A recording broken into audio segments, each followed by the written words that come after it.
Hello friends, welcome to my channel Saanvi Infotech. आज इस video में हम फंक्शंस का जो पार्ट है क्लोजर फंक्शन उसके बारे में लर्न करेंगे। तो चलो स्टार्ट करते हैं क्लोजर फंक्शंस। सबसे पहले तो क्लोजर फंक्शन की डेफिनेशन क्या है। तो what is closure? Closure is a function that closes over its surrounding lexical scope. अब ये लेक्सिकल का मीनिंग क्या है तो देखते हैं हम पहले लेक्सिकल का meaning. Lexical environments. What is a lexical environment? So lexical environment is like a bubble that surrounds a piece of your code. It keeps track of variables and their values. It's the environment or context in which your code is written. Lexical environment helps maintain order and structure in your code. अब ये lexical का meaning है कि हम जब coding करते हैं तो जहाँ पे भी हम कोडिंग करते हैं उसको लेक्सिकल बोलते हैं। लेक्सिकल एनवायरनमेंट मीन्स कि हम जब कोडिंग करते हैं तो उसका भी कोई प्रॉपर ऑर्डर या स्ट्रक्चर होता है। हम कुछ भी लिख देते हैं, कुछ भी कोई भी ऑर्डर में, तो हमको एरर दे देगा। तो जो लेक्सिकल एनवायरनमेंट है वो क्या करेगा कि हमारा स्ट्रक्चर है कोड का और ऑर्डर है उसको मेंटेन करेगा। तो वो क्या करेगा कि वो वेरिएबल्स और उसकी वैल्यू है उसको ट्रैक करेगा और हमारा ऑर्डर और स्ट्रक्चर है कोड का उसको मेंटेन करेगा। तो चलते हैं फिर से क्लोजर की ओर।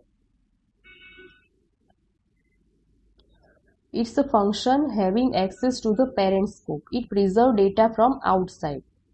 Closure is the inner function that access outer function variable. It happens when a function is defined inside another function and retain access to the outer function's variable. Closure means कि function बनाते हैं हम, उसके अंदर दूसरा function बनाते हैं तो उसको closure function बोला जाता है। अब closure function है जो inner function जो है वो अपने parent scope यानी कि जो outside वेरिएबल्स बनाया है, आउटसाइड फंक्शंस के अंदर कुछ वेरिएबल्स को डिक्लेयर किया है तो उसको वो एक्सेस कर सकता है। लेकिन जो पेरेंट स्कोप है, जो आउटर फंक्शन है, उसमें कोई हम इनर फंक्शंस का वेरिएबल अगर हम कुछ लिखेंगे तो वो एक्सेस नहीं करेगा। मीन्स कि ये इनहेरिटेंस जैसा है कि जो चाइल्ड है वो पेरेंट की हैबिट ले सकते हैं, लेकिन जो पेरेंट है वो चाइल्ड की हैबिट्स नहीं ले सकते। तो पेरेंट स्कोप में जो लिखा है, जो वेरिएबल को डिक्लेयर किया है, वो इनर फंक्शन एक्सेस कर सकता है। अब एक एग्जांपल देखते हैं। Function, outer function. एक फंक्शन हम सिंपल से फंक्शन बनाते थे, ऐसा एक फंक्शन बनाया यहाँ पे आउटर फंक्शन के नाम से, और उसके अंदर एक वेरिएबल को यहाँ पे डिक्लेयर किया है। Let outer variable is equal to I am from the outer bubble. फिर ये फंक्शन के अंदर ही एक दूसरा फंक्शन बनाया है इनर फंक्शन के नाम से। यहाँ पे क्या लिखा है? Let inner variable I am from the inner bubble.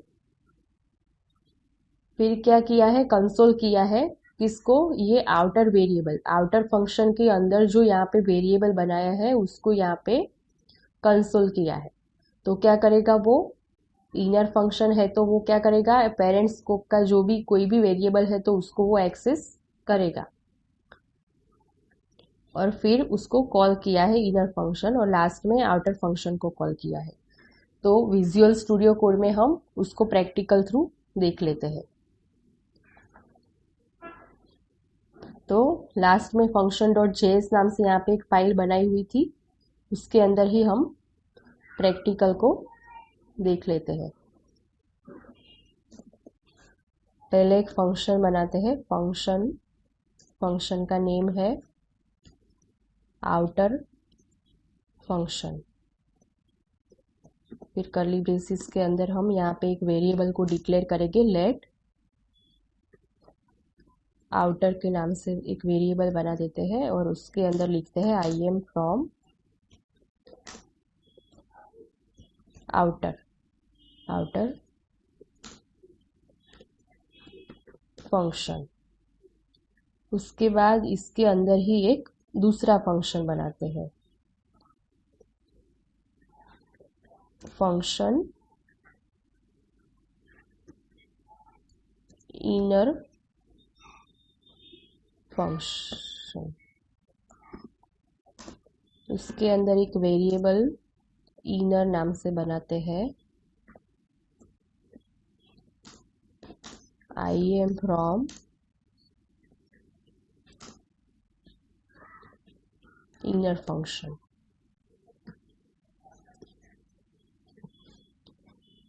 अब इनर फंक्शन को कॉल कर देते हैं यहाँ पे इनर, और यहाँ पे आउटर फंक्शन को। अब यहाँ पे हम कंसोल करते हैं console.log। सबसे पहले तो हम इनर फंक्शन के अंदर क्या वेरिएबल बनाए, इनर नाम से, तो इनर फंक्शंस के वेरिएबल को हम यहाँ पे कंसोल करते हैं। अब उसको हम देखते हैं रन करके। आउटर, सॉरी यहाँ पे आउटर फंक्शन लिखना है हमें, क्योंकि हमारा फंक्शन का नेम है आउटर फंक्शन और इनर फंक्शन। तो अब देखते हैं यहाँ पे क्या मिला, IEM फ्रॉम इनर फंक्शन, क्योंकि यहाँ पे हमने कंसोल किया है इनर फंक्शन का जो वेरिएबल है उससे। अब इनर फंक्शन जो है वो आउटर फंक्शंस के वेरिएबल को एक्सेस कर सकता है, जो अभी हमने थियरी में देखा। तो अब प्रैक्टिकल में देखते हैं कि ये एक्सेस करता है या नहीं करता है। तो यहाँ पे लिखते हैं हम आउटर,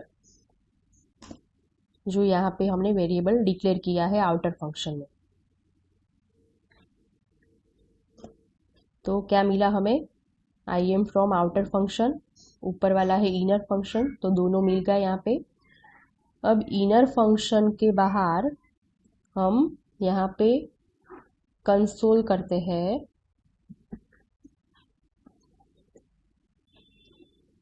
इनर फंक्शंस के वेरिएबल को। तो क्या वो एक्सेस करेगा, नहीं करेगा, तो क्या वो एरर देगा हमको। तो देखते हैं हम, इनर इज नॉट डिफाइंड, क्योंकि ये इनर फंक्शन का वेरिएबल है जो आउटर फंक्शन में एक्सेस नहीं होगा। अब वो आउटर फंक्शन का वेरिएबल है, उससे एक्सेस कर सकता है, तो वो भी देख लेते हैं। यहाँ पे लिख देते हैं आउटर, सेव करते हैं, रन करते हैं। तो क्या मिला, IEM फ्रॉम आउटर फंक्शन। इसका मीनिंग क्या हुआ कि जो इनर फंक्शंस के वेरिएबल है उससे वो एक्सेस नहीं करेगा, लेकिन आउटर फंक्शंस के जो वेरिएबल है उससे एक्सेस कर सकता है। और इनर फंक्शंस जो है वो इनर फंक्शंस के वेरिएबल को भी एक्सेस करेगा, और आउटर फंक्शंस के वेरिएबल को भी वो एक्सेस करेगा। तो यहाँ तक था फ्रेंड्स हमारा ये क्लोजर फंक्शन। अगले वीडियो में हम एरेस के बारे में लर्न करेंगे। अगर ये वीडियो पसंद आई है तो लाइक और शेयर ज़रूर कीजिए। अगर चैनल को सब्सक्राइब नहीं किया है तो सब्सक्राइब भी कीजिए, और अगर कोई क्वेरी है तो कमेंट बॉक्स में आप कमेंट भी कर सकते हैं। Thank you for watching this video.